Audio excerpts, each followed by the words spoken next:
Hey Craig, baseball's happening. What? Wait, what? I know. Where have you been? What? It's pretty amazing. I deal with this every year. I don't know if it's hit me yet. Do you deal with this problem where like the season started, and I know the season started. I'm watching Steven Strasburg pitch against the Braves right now, and I know factually that it is not a an exhibition game, but it hasn't quite hit me that like after this one, there's 159 more of these.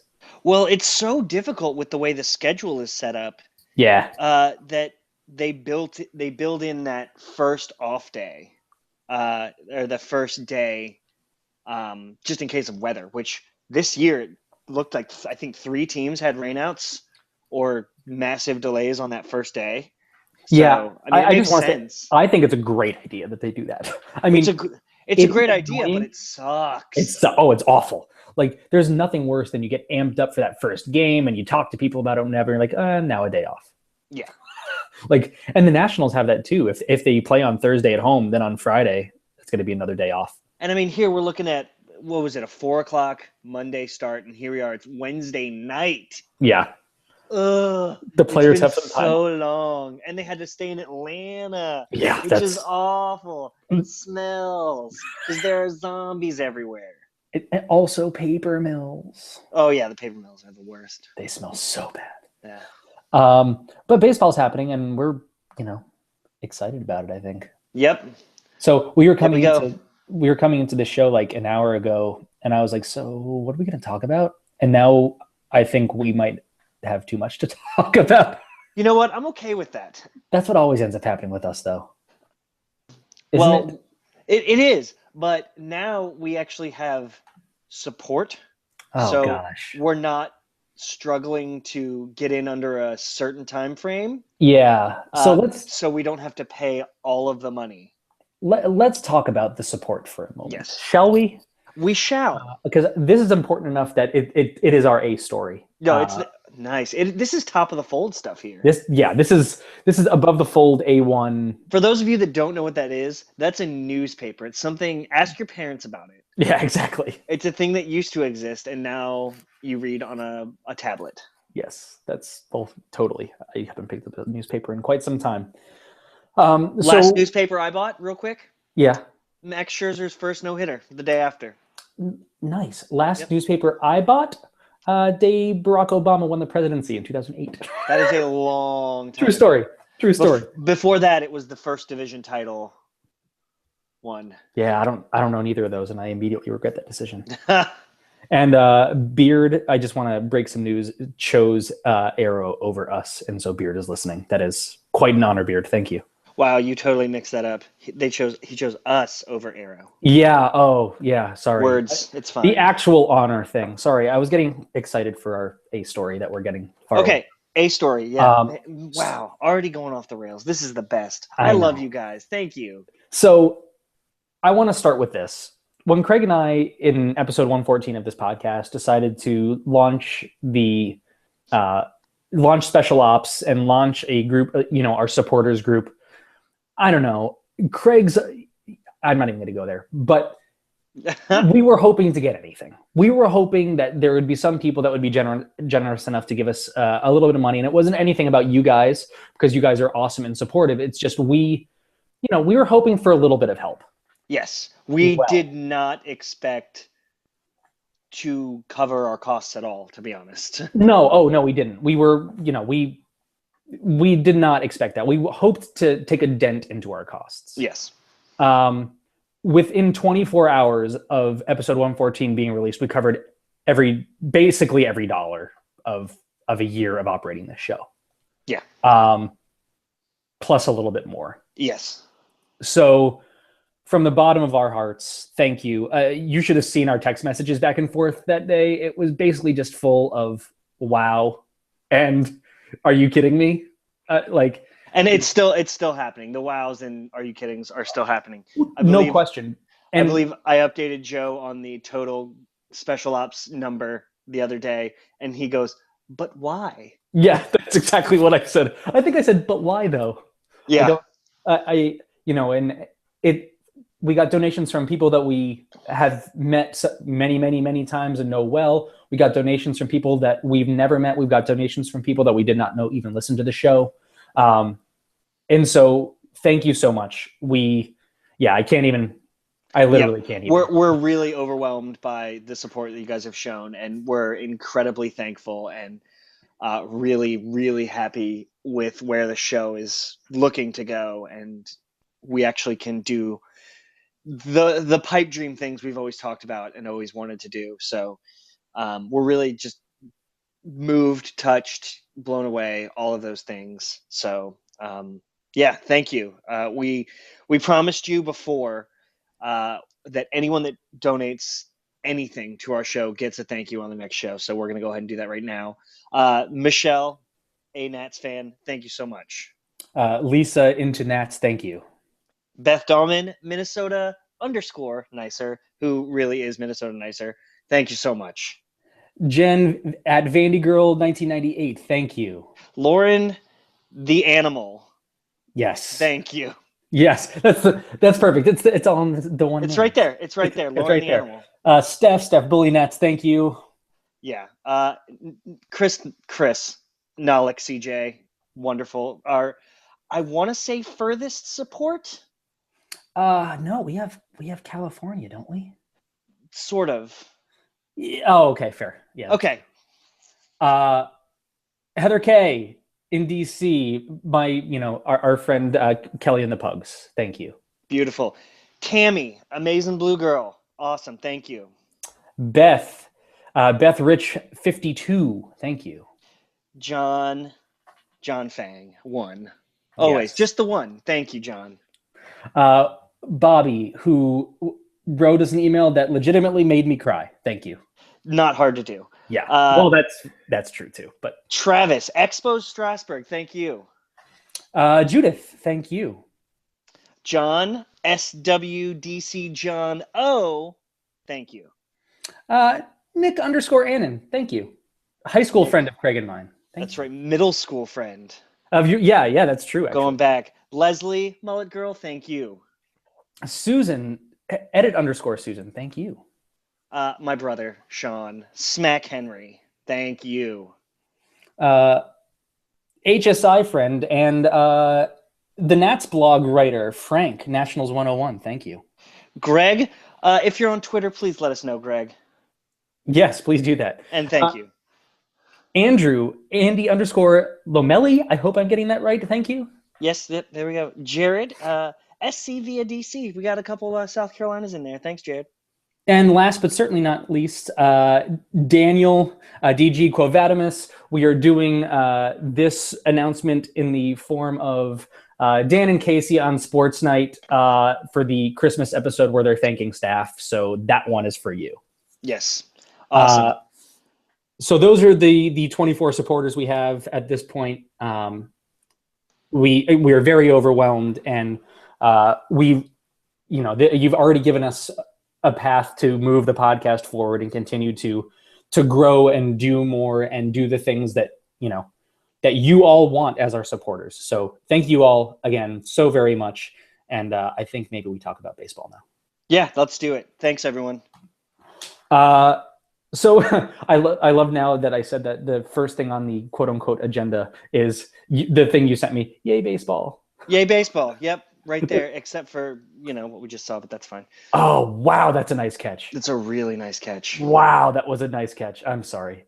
Yeah. So happy that we can see catches like that, even if it's against the Nationals. Yeah. There's just something that, the web gems are the best. And but Zimmerman also showing quite a bit of power the opposite way, which he's going when he's going the opposite way. So, yeah.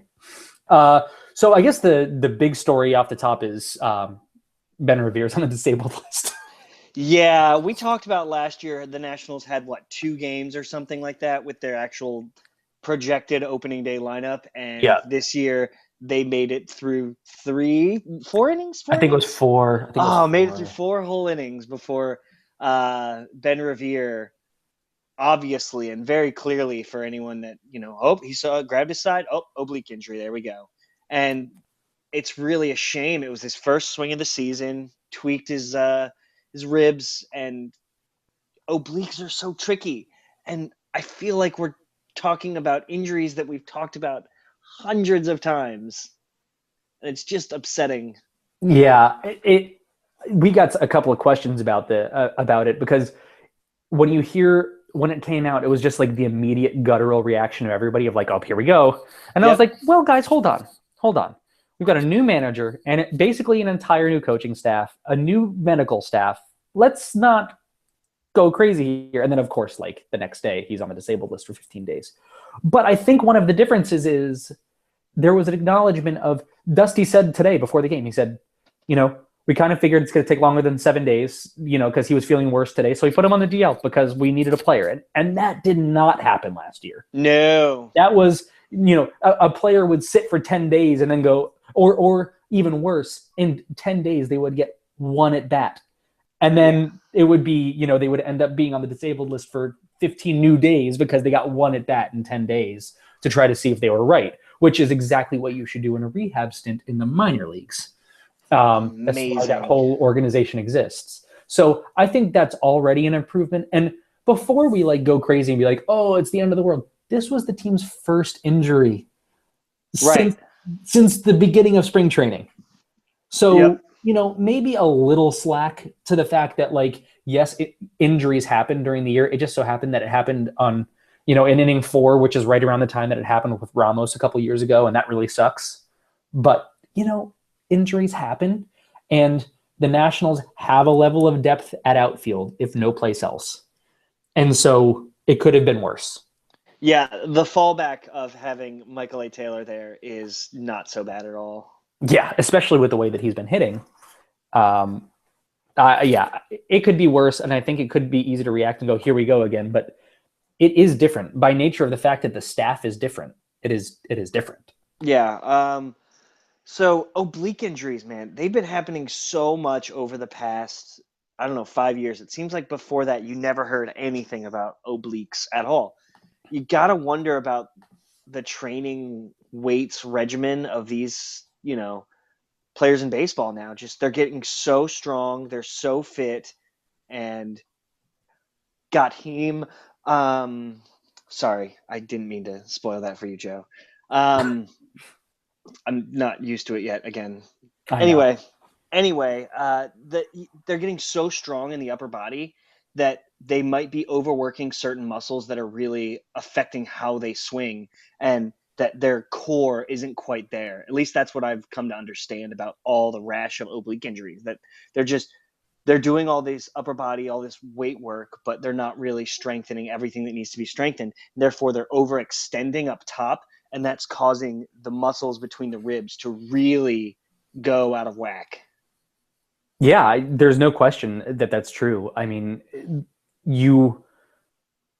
players are built differently now. There is a lot more emphasis on just bulking up and getting strong over the course of a season because you lose a lot of that mass throughout the year because you're playing 6 games a week or 7 games a week. You don't have time to, you know, hit the weight room.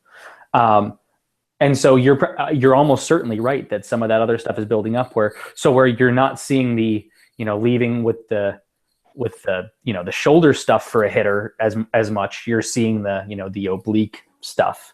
Yeah, and it seems like, I mean, Ben Revere, obviously not a power hitter, but I mean, his first at bat of the season, his first swing of the season, he was probably swinging hard, you know? Yeah. Oh yeah, sure. And all ex-ball players, which we will talk about ex-ball players later, that you talk to, which I talk to them all the time myself. Yeah, of course. They say that the nerves are still there. They've just learned how to harness them in some way. And so these players get excited when they get out there on the field, when they're done in Florida and they finally get in front of the, you know, half capacity crowd at Turner Field. Yeah. You know, they get a little excited that the games actually count. And so swinging a little bit too hard, swinging, you know, for the fences maybe, and you're going to cause these injuries instead of, you know, kind of concentrating in on yourself and just going to work and doing what you usually do. But these oblique injuries, man, they're trouble because you don't know how long it's going to be. Rib injuries are the worst. I broke my rib in December,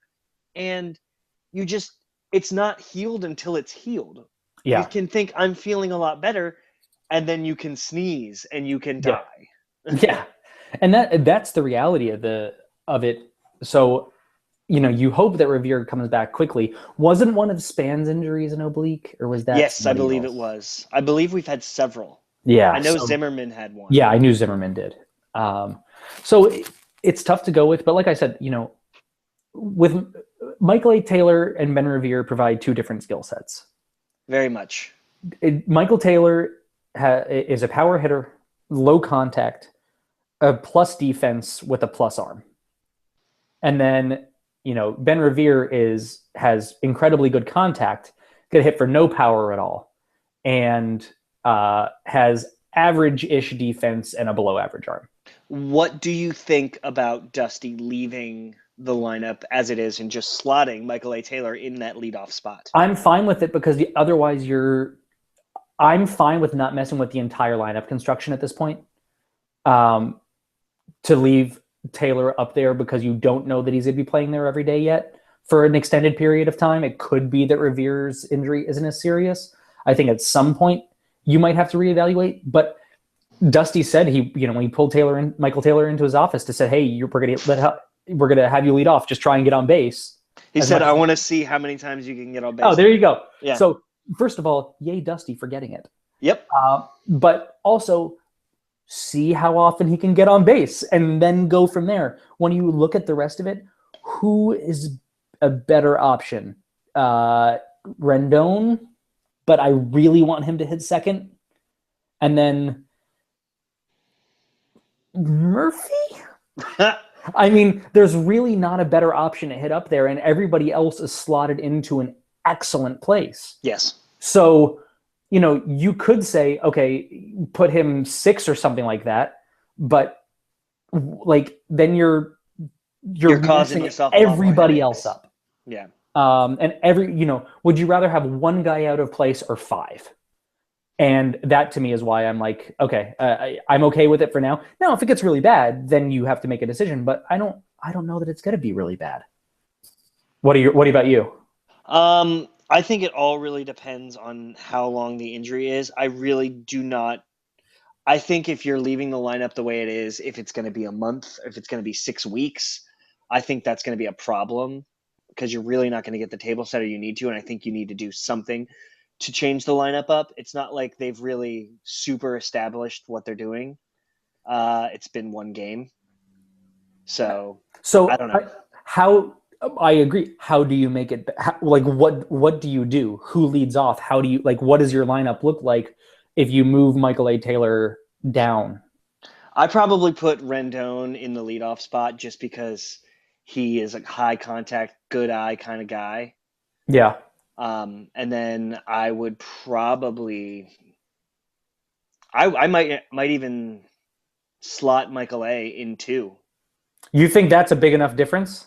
I think that's a big enough difference just to get someone on base, and then Michael A. He's got some pop, he's got doubles power.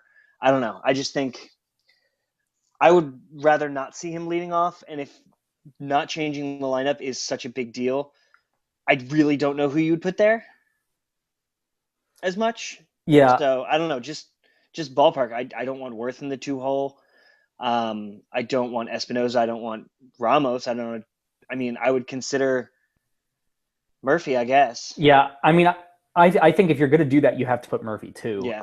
Otherwise, you're flipping Taylor and Rendon, and what are you really gaining? Yeah. I mean, not too much. You're gaining a guy that hits for maybe a little bit more power, but is going to strike out a whole bunch. So why not just put Rendon right in front of Harper? So yeah. and then so I think you'd have to put Rendon 1, Murphy 2.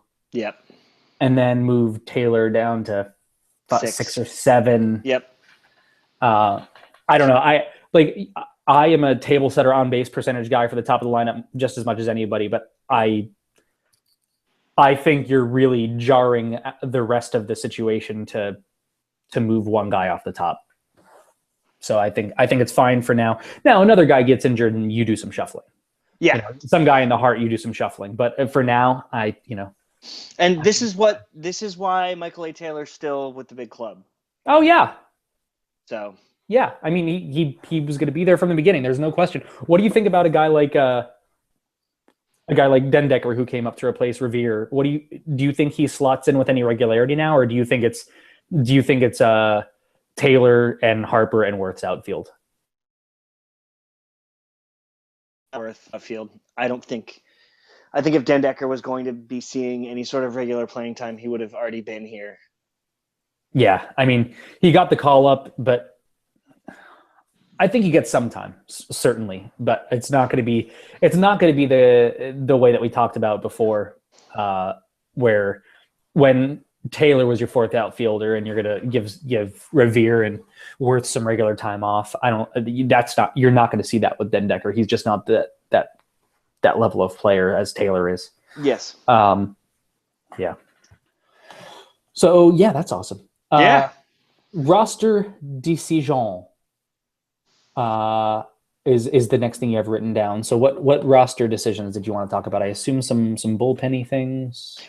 Just like anything that stuck out when the Nationals named their 25-man to come north. It essentially went as we predicted, except for in the bullpen. Yeah.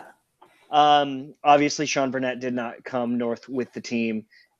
He hasn't signed yet, right? I have not seen that he signed anywhere. Please, if you're listening, let us know if he has. I find that kind of strange, but it's still early. Yeah. I mean, that's definitely part of it. Is that injuries will happen. It's early, yeah, and injuries happen, and you imagine he'll sign someplace here soon, and you almost hope that it's not in DC because that would mean an injury early at this point. But I'm surprised with two things. One, that he didn't make the team, as we discussed last week. I thought, not that he was a lock to, but I thought that he had a pretty good chance of making it. But B, that he didn't take reassignment. Yeah, I think he was just banking on he had a really good spring that he thought he could get a major league job. And that's not a bad bet. I think that if you're in that situation and you threw 10 scoreless innings in spring training or whatever it was, I don't think that was a bad bet to take on himself by any stretch. But like, if you go down to AAA and you know you're going to be the first guy called up, then it's a major league bullpen. A guy's going to get hurt like tomorrow. Yeah, especially when you haven't really pitched since ever. Yeah, and you've had 2 Tommy John surgeries, and I mean, you definitely have to think about it and go, I hope it plays out for him. It pans out for him. I really, really like the guy, and he did a good job here. And I think he could be that loogie that you're looking for. But mostly, I was surprised because Dusty decided to go with a 5-man rotation. Yes, that was mostly what was a little confusing, especially with how the rotation's slotted right now. Yeah, ultimately, for me, I thought that with the way that was looking, you start with the 4-man, and then you have an extra bullpen guy, which is where Sean Burnett was going to fit in anyway. Right. And then you send down either Roark or Ross to start the year for 2 weeks, and then you get everything going after that. So that was ultimately the most surprising part for me, was that they decided to start with Gio Gonzalez, start with a 5-man rotation. Yeah, I agree. It was a peculiar move. Although with the amount of off days there are, like as of right now, the Nationals are off again Friday, You're not looking at too many situations where ideally you're going to need that many arms. So I don't know. I guess I understand it, but I don't understand it at all. Yeah, I mean, I guess you're right. It goes both ways. That if you make one of those starters available out of the bullpen, you're accomplishing the same thing, and you're not dealing with the guys being sent down at the beginning of the year to have that feel for the start of the season. Right, and especially now that Syracuse is off for the first 4 games. Because of snow and field conditions? Field conditions. Yeah, it's crazy. That was a nice defensive play. So yeah, this is going to be a transition. We're going to have to actually learn how to focus again. Yeah, we didn't have baseball distracting us before. Now it's on my TV. It's on my TV. But on that note, though, and I brought this up before as kind of a late addition to the podcast itinerary, but it now kind of feels like Gio Gonzalez is the odd guy out. Yeah, it's kind of interesting. He's not starting tomorrow. Yep. Well, he was originally, Dusty's idea was that he would start the second game, because if he started the second game, he would, because of he doesn't pitch deep into games, it would give the bullpen some extra time. Right. That which was makes originally, sense. which totally makes sense. It makes perfect sense. But then it turned into Steven Strasburg got the number 2 start, which is also fine because he's the second best pitcher on the team. Yes. So you look and say, okay, so you line up your 2 best guys. So then you figure, okay, well, that means that that Gio will start opening day at home, which, would put him in the 3rd slot or whatever. Right. You get the veteran, the home opener start, Exactly. And then Dusty kind of goes, actually, well, we still ideally want to slot Gio in between Strasburg and Scherzer because we want to get him the time. So if that stands to reason, I don't think he pitched the last week and a half of spring training, and now he's not going to pitch the first week and a half of the season. It just feels like, I don't know. There's something very interesting about that. And I get where Dusty's coming from with the wanting to slot him in for bullpen and everything else. It's a very smart managerial decision. But I don't know. There's something that seems, and then, he did the awesome vote of confidence, but we have every confidence in Gio that he could be the elite pitcher, But of course, which you're not. Yeah, but you're not doing anything to show that.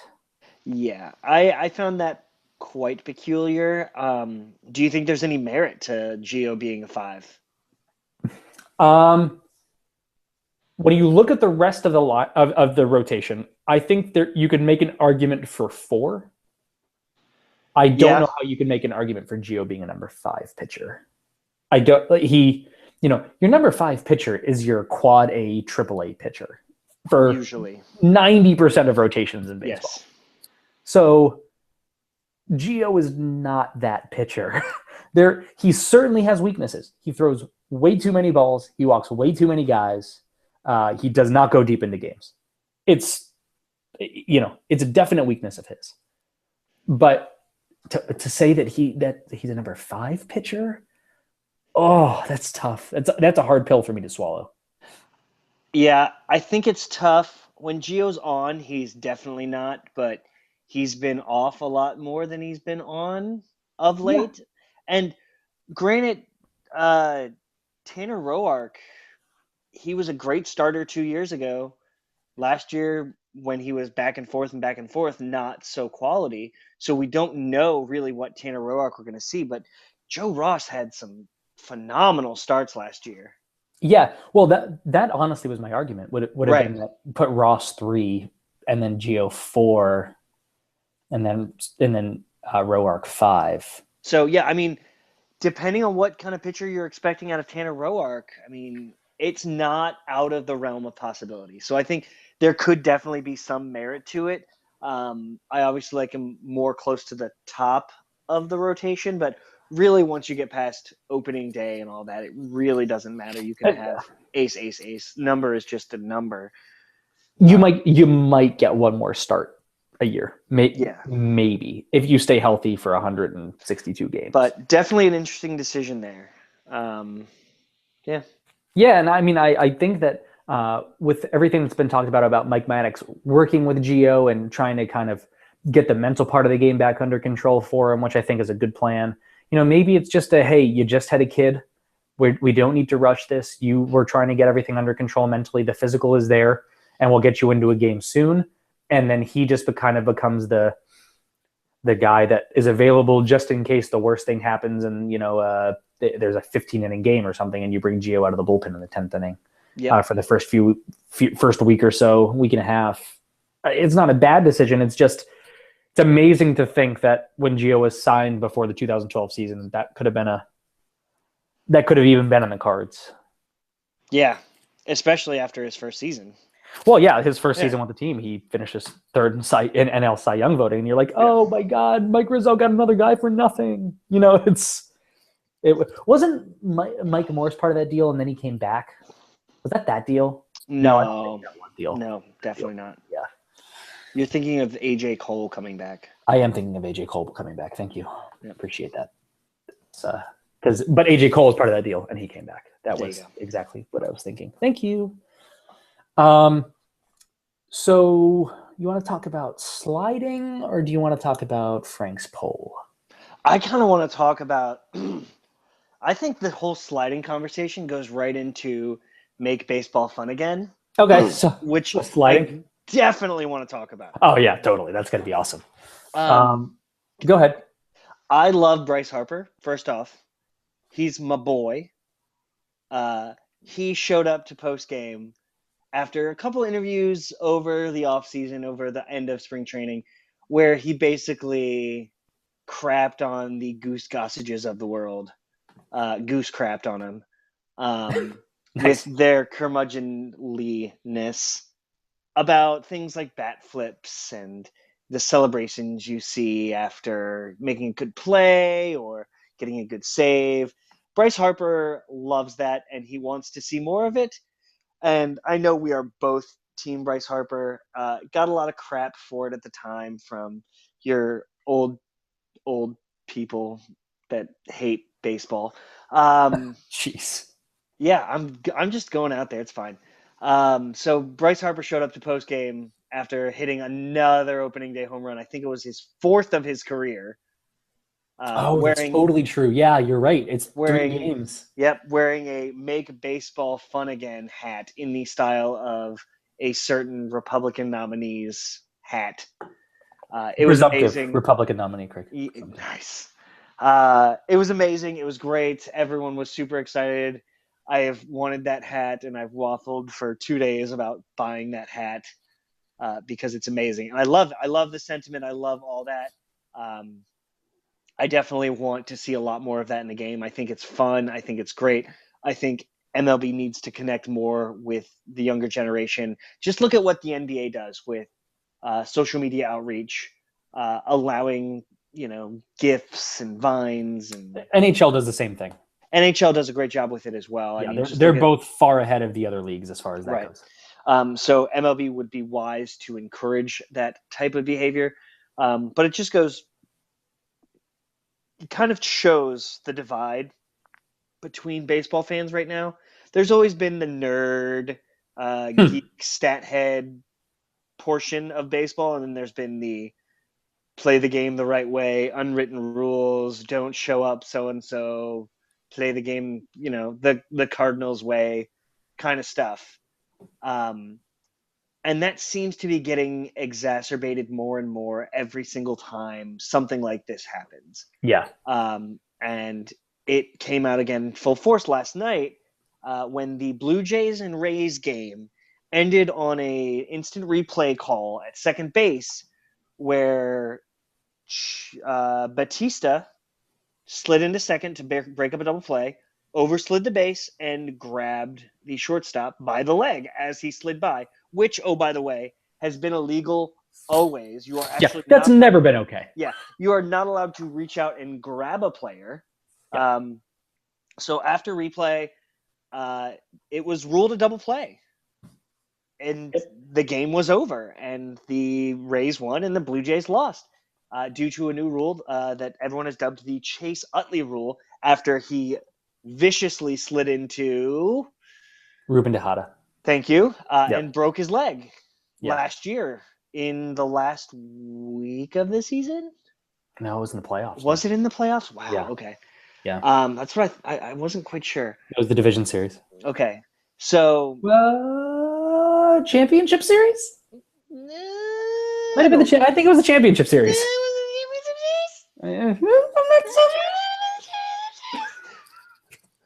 I got you beat on that one. Yeah, I can never. So every single former baseball player in the media, including those who might be doing color commentary for your Washington Nationals, has sounded off. Yeah. There are two camps. There are they need to change this rule immediately because it is ruining the game. Yeah. And then there's the reasonable people, I should say, that say, well, it's actually a rule, and first off, this was never actually legal, and it's in there put in place to protect people, and I think anything we can do to prevent something like that is better. Because I mean, I don't want my son to be raised where you can go in any sort of way towards second base and it's fine, and you can take someone out and slide past the base, studs up, legs up, knees up, take someone out, and it's okay. I don't want that. That's not right. I don't feel good about that. I wouldn't be excited. That doesn't scream hard baseball play. That seems dirty and cheap. So that's obviously where I come down. And I know you heard a little bit of what FP was saying on the broadcast tonight. So what did he say, and what do you think about it? Yeah. So I first of all, Michelle tweets and said it was a division series. So thank you for correcting that, Michelle. Thank you, fact checkers. Yes.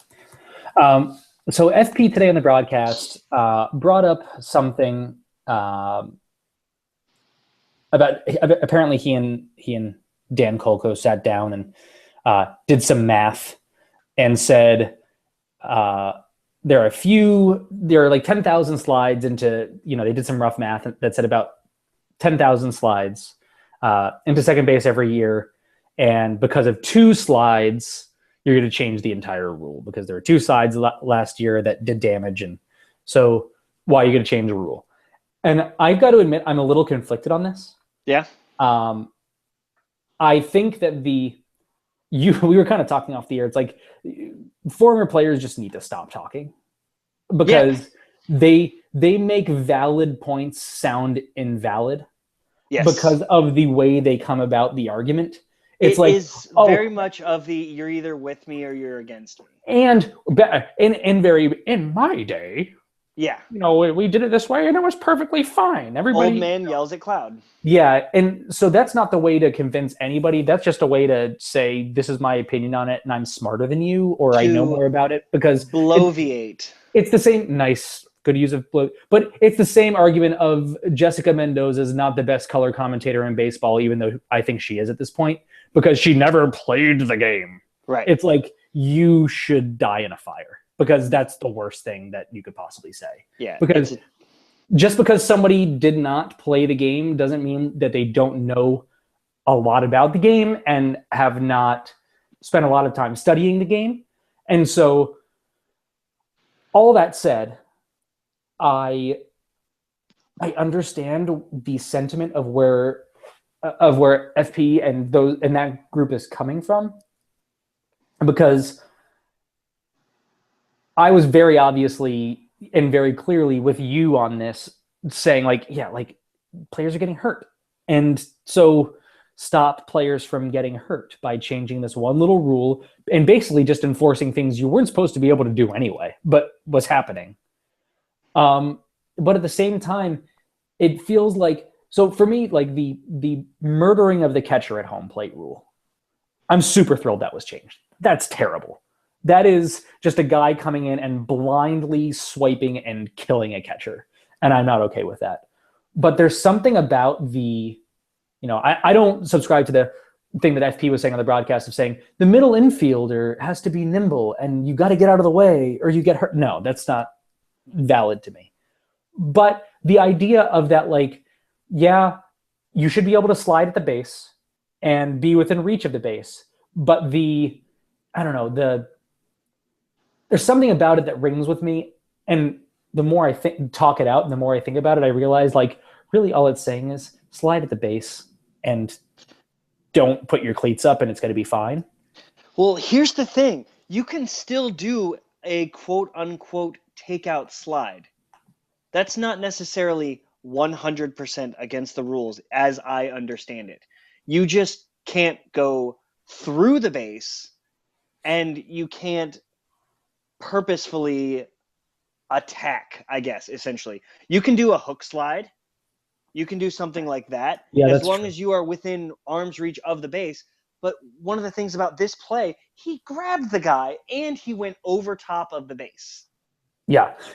And that's where, but I agree on all those points, obviously. And I think that you shouldn't be able to slide past the base. The goal should be to slide to the base, not to slide past the base.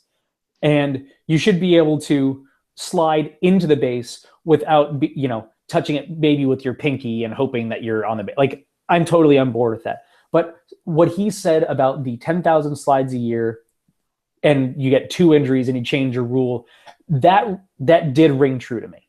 Yeah. Like, I think if you can help those 2 people, why not? What's that? I think it looks better. I think it is cleaner. I think it looks better. I think it's a much more baseball player. And with the elimination of the neighborhood play, yeah, which is no longer a thing, it's cleaning up what it should be. Yeah. It's making it look more like the baseball that rules are actually designed for. There's nowhere that was in the rules when FP Santangelo and CJ Nitkowski played and Aaron Boone played that said, oh, you don't actually have to be on the base to get an out. So that's one of the things this rule also did. It cleaned it up. So they're actually, like you said, enforcing something that should already have been in place. And you want to talk all about unwritten rules of the game and all that stuff.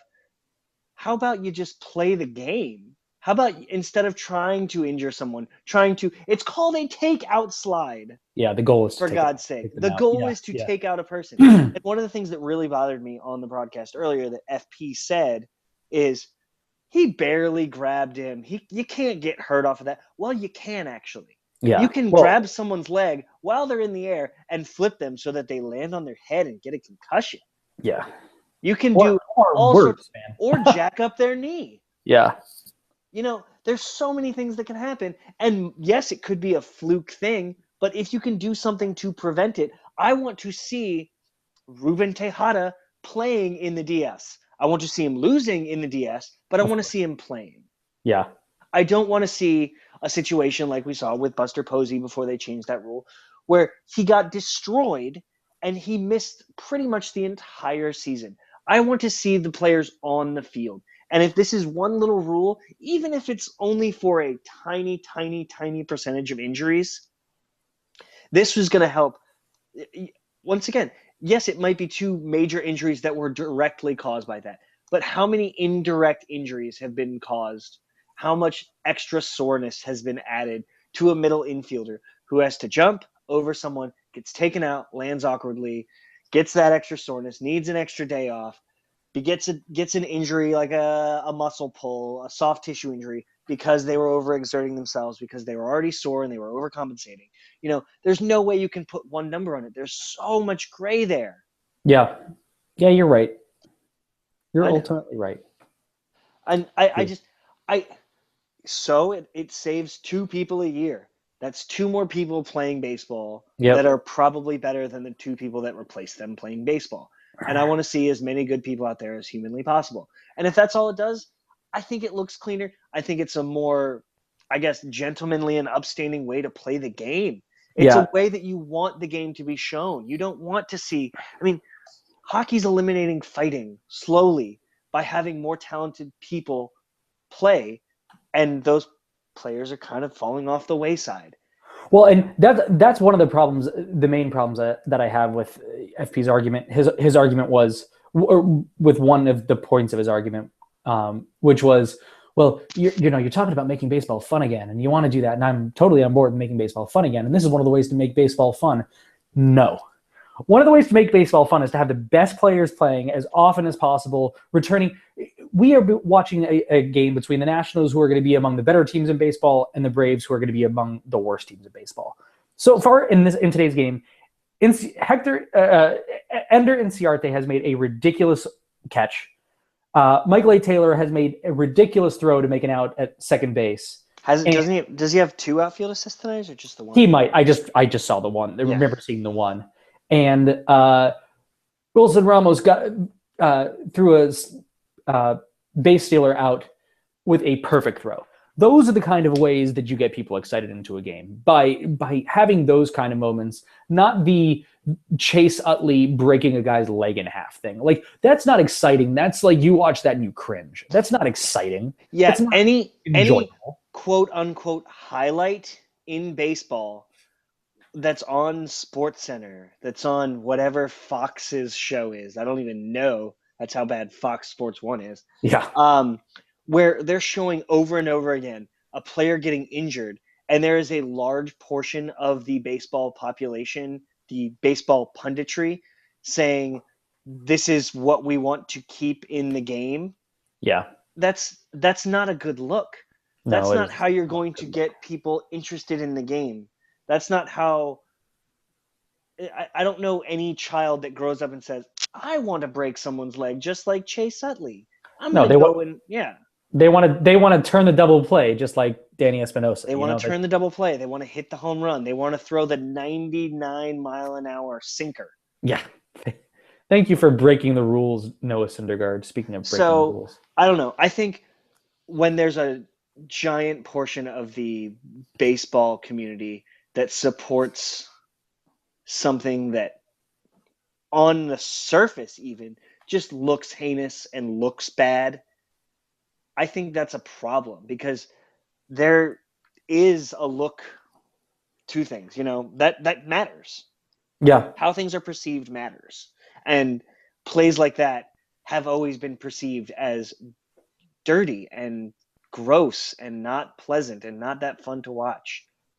So I don't know. I don't think there's any really good reason to keep that kind of thing going. I agree. And speaking of blowhards, nice.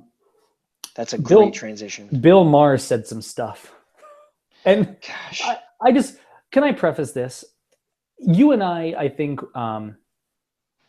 you would say we're to the left of center politically. Yes, I would. It would be maybe an understatement. Yes. So Bill Maher is supposed to be somebody who speaks for that group. That guy is a moron. He is a moron. He apparently today, this afternoon, was on an interview at a New York radio talk show sports station, and within 3 minutes, an interview called Bryce Harper a douchebag and a dick. Comments about the meaning of that. I don't know. I just felt like I wanted to bring it up because, like, the perception about Harper has gone so far beyond the scope of reality because of, like, some really dumb people like Bill Maher and people of that ilk. Like, it doesn't. What evidence do you have that this guy? It bothers me because he is anything but that guy. Yeah, so, it's bordering on farce. Yeah. Now. Oh, it's totally a farce. I think Bryce Harper. I mean, we're biased. I know that. We get to see every day in, day out what he does, and we got to see the pictures and quotes coming out of Friday when he was hamming it up with the Nats Youth Baseball Academy folk. Right. We get. How dare he want to make baseball fun? How dare he? Right. What kind of example is he going to set for the children? Yeah. By saying, I want to have fun. It's a game. It's a game. They're playing a game for a living. They're making a metric butt ton of money to play a game. Yep. So I don't understand. I really don't want to spend any time talking about morons any more than we already have. So I have one important question though. How is a metric butt ton of money different from a standard butt ton of money? It's a little bit bigger, not by much. Not by much. Got it. Not by much, but a little bit bigger. For instance, I weigh a butt ton, not quite a metric butt ton, but okay. I'm working on it. That's totally fair. Oh God, good stuff. Any more things before we I dig into some questions? I would like to dig into some questions. So Jude asks, and we basically talked about it already, but gonna bring it up anyway. Surprised Jude's not pitching for the home opener as originally planned for me. The answer is yes, I am surprised. Yeah, I think we covered that one pretty good. It's a little surprising. Your brother asks, is Michael Taylor sabotaging anyone who's above him on the depth chart? I am not. I like this theory. Yeah. This is a good theory. I really enjoy this. We saw it with Span 2 years in a row. Yep. So I think there might be something to it. we'll see what happens if and when Revere comes back. Well, if you're sabotaging right, he never returns. See, That's true. Yes. that was the mistake with Span last Well, year. He got a little soft, and Span came back for like half a game. or he doesn't want anyone to get suspicious. Oh, that's true. Yeah. So so he's really thought deep into it, is what you're saying. Exactly. It's one of my favorite new theories out there. So, but Michael Taylor's a smart guy. I believe it. I believe he is capable of the conspiracy. Yeah, there we go. And so Michelle asks for 4 in a row here. Is the bullpen going to kill us this year? Yes, and probably no. It's what bullpens are meant to break your heart. That's exactly. We answered this question. Who should bat lead off? We talked about that at some length at the top of the show. How awesome is SP's arm? I'm going with very, very. I'm going with it's lovely. Nice. And who will win a Gold Glove on the Nationals this year? I'm going to go with none. I'm going to go with none. I'm going to go with Bryce Harper. Because it's an offensive award. That's true. I would go with Danny Espinosa if it didn't mean you have to hit a lot. Yeah. In order to win it. The pugs ask. The Frenchie Bros ask. Wow, those are not pugs. I know. We've been over this. It's a joke. Oh, I did not know that. It's a joke. Over this. I pay attention. Yeah, it's fine. Which former Nationals player is the biggest traitor bait? And also, where is Lady? Well, the answer to where is Lady is probably running. Yeah. And who is which former Nationals player is the biggest traitor bait? So let me make sure I understand this question correctly. Well, however you define it is how we're going with it. Okay, so I'm taking it as which former National would make me want to be a traitor? Let's go with that. That's a good definition. Okay. Gosh. Is Nook Logan still playing? I was like, which ridiculously obscure player is Craig going to go for? I almost went with Ryan Church. Oh God. Wow. For me, it's the Nards band. Yeah, that's a good one. Yeah, I love that guy. How did you take the question? I wasn't sure how to. That's why I asked you. Wow, nice play. That's a host move right there. I was gonna say this is why I overtake the hosting sometimes. I'm just too stupid, and you gotta figure it out for me. Nice. That's but yeah, no, that was the best way to take it for sure. That's what she said. Is nice. Oh, is Nook Logan really your answer? Let's see. My answer. I really like Span. Yeah. I don't know. There hasn't been. Good one, Feng. Chen-Ming Wong. Chen-Ming Wong is good. There hasn't been that many Nats players in the last couple of years. I mean, in the last 5 years, probably that I've gotten super attached to and like that have left yet. Yeah, that have left. I mean, yeah. Zimmerman's still there.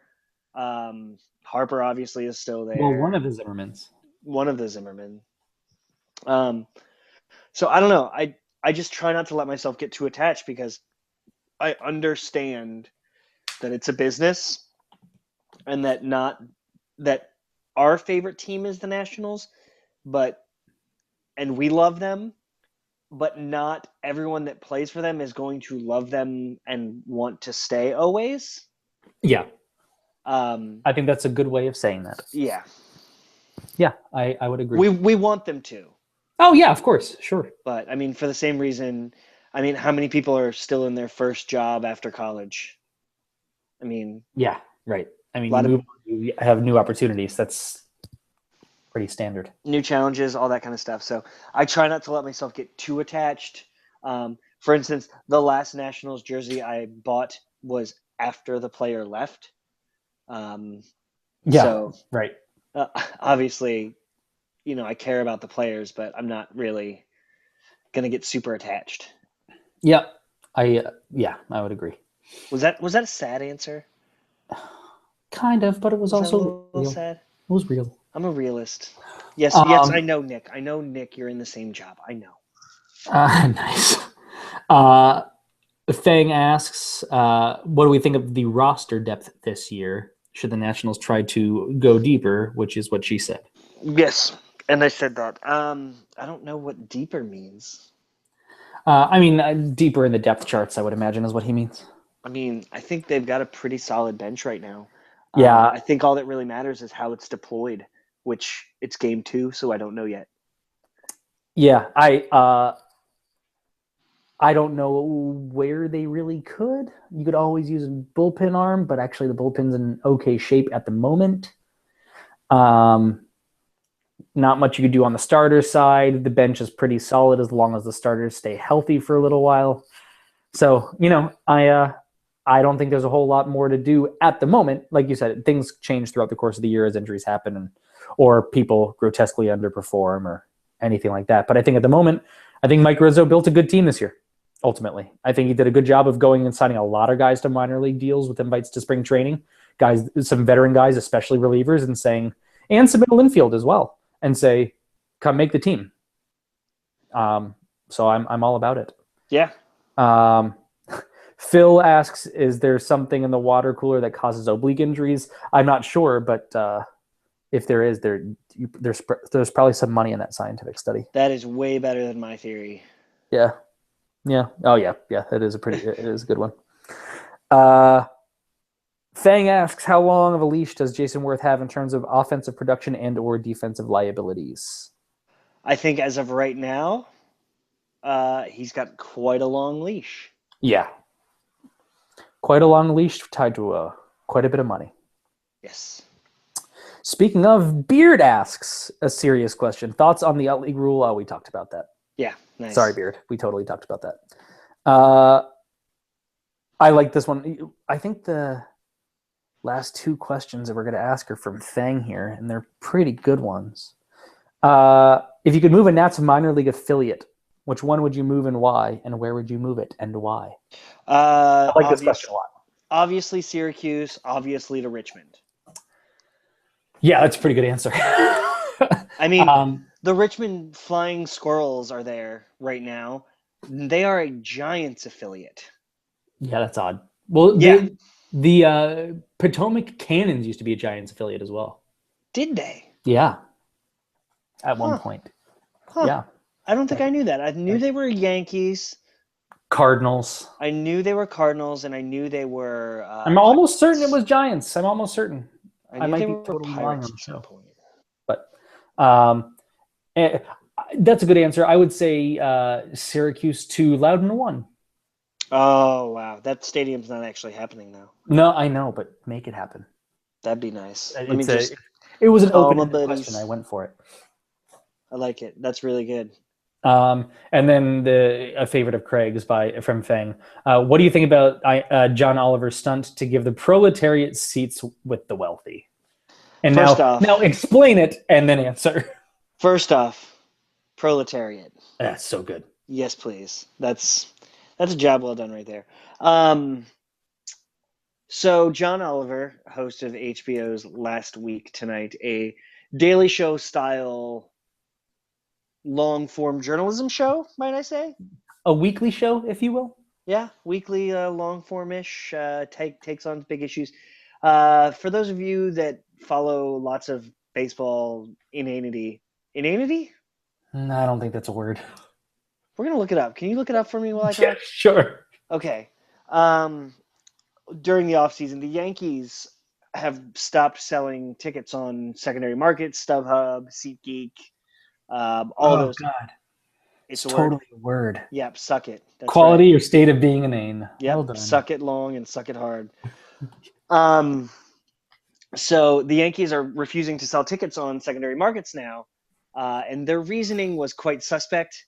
Basically, one of their executives came out and said, essentially, the people that pay for the nice seats behind home plate don't want to sit with the people that are buying cheap seats in the nice seats. Buying inexpensive, nice seats, I should say, on the secondary market. Yeah. Because they're rich and they don't want to rub elbows with the riffraff. Yeah, they don't want to sit with the unwashed masses. So what John Oliver did, and this is very much like him,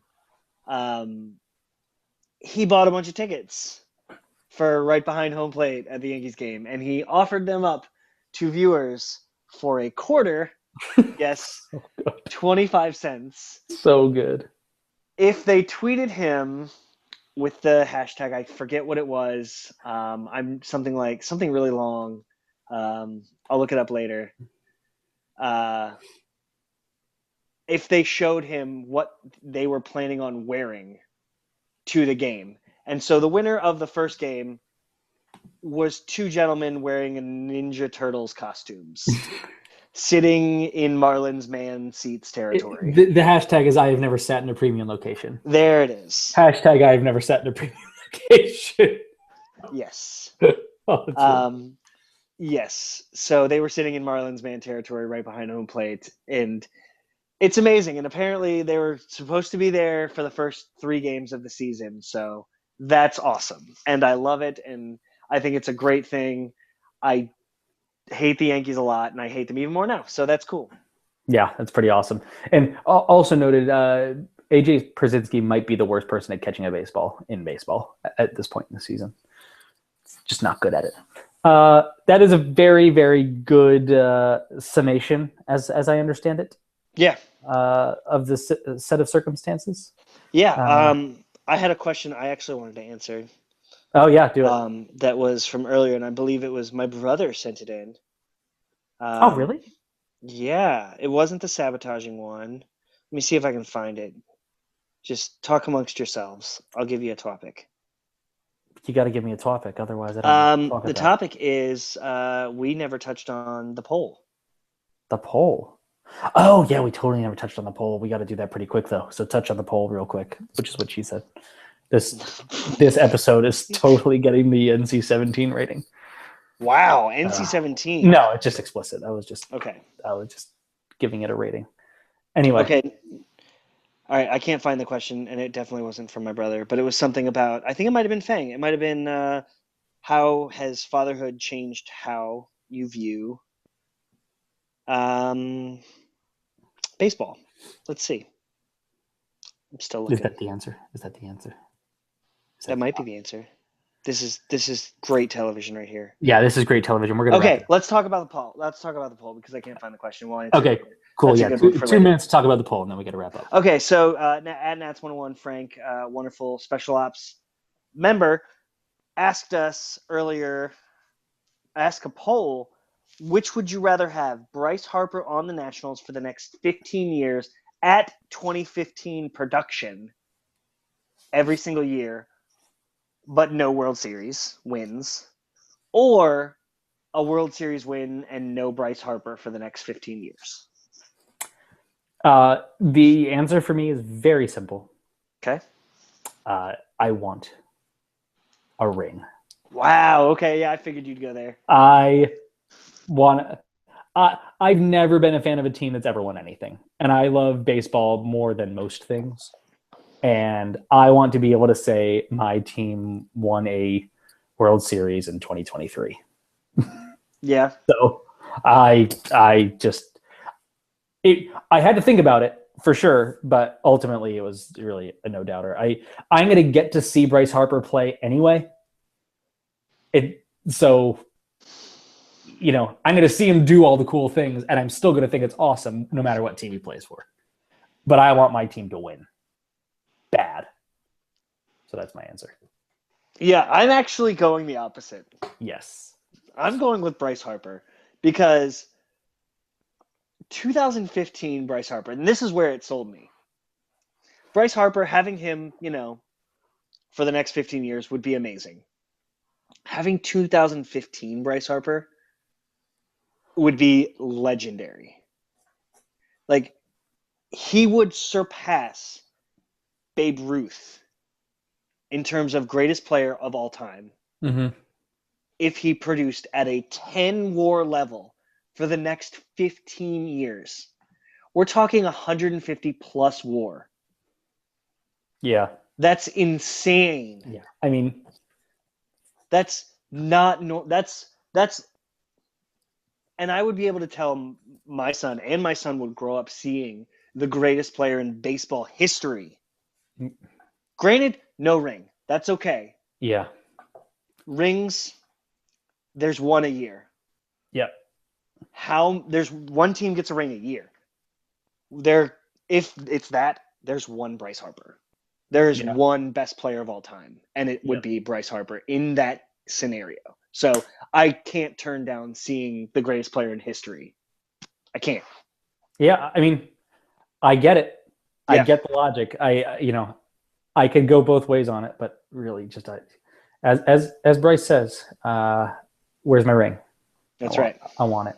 I want my ring. So, all right, let's wrap up so I could edit this thing and actually watch a little baseball. Oh, there we go. So, well, thank you guys for listening. Again, thank you to our amazing special opsers. We appreciate you guys, and we'll talk to you all next week, ? We'll talk to you soon. Yeah. And we'll see you at